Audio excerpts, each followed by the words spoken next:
ஒரு இட்லிக்கேற்ற ஒரு சட்னி ஒன்று செய்கிறேங்க, சொல்கிறேங்க எப்படி செய்கிறதுன்னு.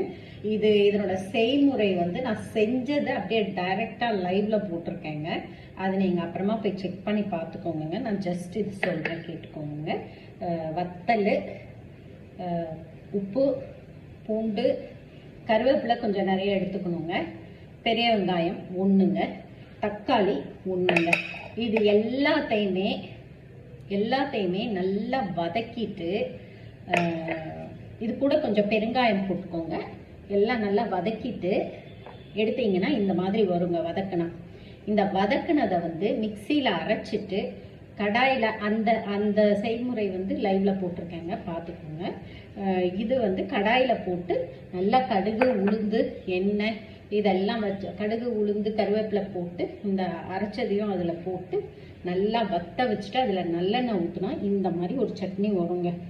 சூப்பராக இருக்குங்க இட்லிக்கு. ட்ரை பண்ணி பாருங்கள், சாப்பிட்டு பாருங்கள், அவ்வளோ நல்லா இருக்குங்க.